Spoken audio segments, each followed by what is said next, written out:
Mon invité maintenant dans En route pour demain, c'est Mickaël Mamou. Bonjour Mickaël.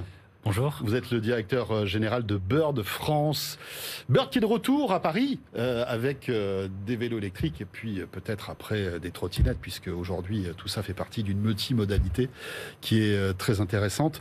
Mickaël, donc, alors rappelons, Bird, tout le monde connaît parce que c'est vrai que vous êtes une marque qui a une bonne popularité, c'est vrai, en France et un peu partout. Hein. Est-ce que vous pouvez nous dresser un petit portrait de Bird déjà avant de revenir sur tout ce toutes les mésaventures que vous avez pu vivre à Paris notamment? Bien sûr. Alors Bird, c'est le pionnier, l'inventeur des micro-mobilités partagées en milieu urbain. Donc on a inventé en 2018 la trottinette électrique partagée. Depuis, c'était vous les premiers à faire ça? Bird a inventé, absolument. Bird a inventé la trottinette électrique. Parce qu'il y en a deux, trois qui vous ont copié alors. Il y en a quelques-uns, effectivement. Aujourd'hui, c'est un marché, une industrie qui est extrêmement fragmentée. Donc, on a inventé cette industrie. Nous n'avons pas cessé d'innover depuis 4 ans maintenant. Et aujourd'hui, on revient à Paris avec une flotte de vélos à assistance électrique. Alors, vous dites revenir à Paris parce que vous y étiez en 2018. On se souvient de votre arrivée avec évidemment les trottinettes, etc. Pourquoi vous êtes parti de Paris en 2018 ? Alors, la ville de Paris, comme un certain nombre de villes en France et en Europe, ont sanctionné l'arrivée de nombreux opérateurs en sélectionnant 3 sur dossier. On se souvient quand même de l'immense pagaille que c'était. Absolument. Parce que c'était pas réglementé. Il y avait des trottinettes partout, y compris dans la Seine d'ailleurs, beaucoup. Absolument, il y avait un certain nombre de problèmes. C'est pour ça que, comme je vous l'ai dit, nous n'avons pas cessé d'innover. On a été les premiers à l'époque à proactivement instaurer le stationnement contraint pour l'utilisateur. C'est-à-dire qu'au tout début, on a appelé ça le free floating. Bird a mis fin au free floating, c'est-à-dire qu'on a été les premiers à contraindre l'utilisateur à se stationner dans les aires de stationnement obligatoires, ce qui maintenant est devenu, je dirais, la norme. Oui, la norme, bien sûr. En fait, vous avez essuyé les plâtres en 2018 d'un nouveau marché qui n'était pas très bien maîtrisé et avec les conséquences que ça pouvait avoir. Voilà, quand c'était pas réglementé. C'est ça. Absolument. Je pense que c'est le jeu quand on innove. On essuie parfois des plâtres. Donc. Effectivement, on en a fait les frais à l'été 2020. Après, on est dans une industrie qui est extrêmement jeune, dont le potentiel est gigantesque. Enfin, encore une fois, notre sujet, c'est de réduire les 11% d'émissions carbone que représentent les transports en milieu urbain en France. Donc, c'est une histoire qui va s'écrire sur le très long terme. Et donc, effectivement, on a essuyé les plâtres en 2020, mais l'histoire est très longue et on a encore beaucoup de choses à apporter. Donc, Bird avait quitté la France ou vous aviez quitté que Paris, en fait? Nous avions quitté Paris. Ouais. En revanche, en France, on s'est développé un tout petit peu parce qu'on a lancé 30 territoires différents. Aujourd'hui, Bird est présent dans 30 villes de France, de toute taille. On est présent à Laval, à Beauvais, à Marseille, à Bordeaux. Donc on est vraiment dans toutes les régions, dans des villes de toute taille, avec essentiellement des trottinettes électriques, des vélos à Bordeaux. Et donc là, maintenant, on revient à Paris avec une flotte plus conséquente. Donc, qu'est-ce qui va se passer à Paris? Vous revenez par le vélo, en quelque sorte. Absolument. Donc là, l'enjeu pour nous, c'est de venir en complément de 1, l'offre de transport en commun, 2, les opérateurs de vélos qui opèrent déjà. On vient avec une flotte complémentaire, avec une ligne directrice qui est de désenclaver les zones périphériques au sein de Paris intramuros.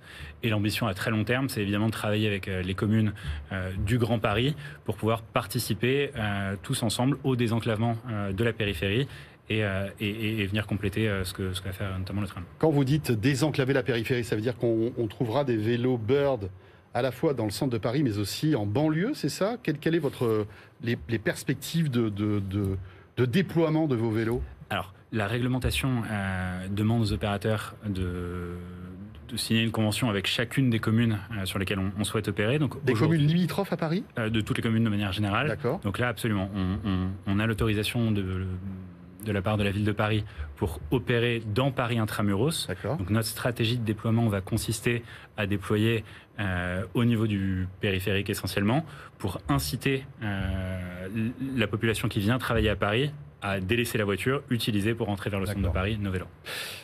Vélib est un acteur important. Vous allez devenir concurrent de Vélib, donc? Alors, concurrent et en même temps complémentaire. C'est-à-dire que la nature de l'offre est un peu différente. Vélib, aujourd'hui, c'est un système d'attache fixe. Tout à fait.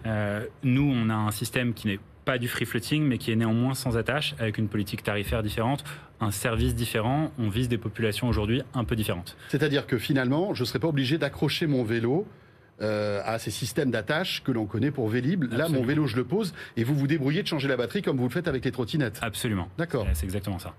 Et c'est Donc, plus cher. c'est un peu plus cher, effectivement. On paye à la minute. Il y a également des forfaits. Donc, selon le nombre de trajets, ça peut revenir quasiment le même prix qu'utiliser Vélib. Et on dispose d'une flexibilité gigantesque. D'accord. Vous arrivez quand à Paris, alors, Michael? Eh bien, aujourd'hui. C'est On arrive tout frais, aujourd'hui. d'accord. Absolument. Ok. Et avec combien de vélos? On va démarrer avec une flotte de 600 vélos. Encore une fois, il y a déjà une offre relativement substantielle sur le territoire parisien de vélos. Donc le but est évidemment pas de se substituer, ne pas envahir les rues non plus. Notre enjeu aujourd'hui, c'est de comprendre les éléments de la chaîne de mobilité qui ne sont pas encore correctement comblés. Et notre première intuition consiste à penser que la priorité, c'est de désenclaver la périphérie. Ça, c'est la première étape. La deuxième étape, on est en train de réaliser une consultation citoyenne, demander aux franciliens quels sont les usages qui n'arrivent pas encore à couvrir avec le réseau de transport en commun et les vélos, et on adaptera notre stratégie de déploiement aux réponses données par les franciliens. Les trottinettes, Michael, elles vont arriver, des trottinettes Bird, c'est prévu ou pas? Alors, les trottinettes, c'est un marché qui est réglementé. Il y a aujourd'hui la procédure d'appel d'offres qui a été lancée il y a 2 ans. Elle doit être renouvelée. Une nouvelle procédure va être lancée d'ici quelques mois et Bird sera évidemment postulant. Vous serez candidat. Absolument, oui. Et le fait que vous posiez vos pions avec le vélo électrique facilitera peut-être l'adoption aussi des trottinettes un petit peu plus tard? Alors, je pense que l'attribution du marché des trottinettes se fait vraiment exclusivement sur dossier, sur un certain nombre de critères objectifs. D'accord. Le vélo aujourd'hui, pour nous, consiste plutôt à une étape logique dans la courte et jeune histoire du développement de Bird en France. C'est une des milliers d'étapes qui nous attendent. Très bien. Voilà, Bird, le retour à Paris. Et vous le disiez, dans une trentaine de villes en France, c'est ça? Absolument. Voilà. Merci beaucoup, Michael Mamou. Rappelons que Merci. vous êtes le directeur général de Bird France. Merci.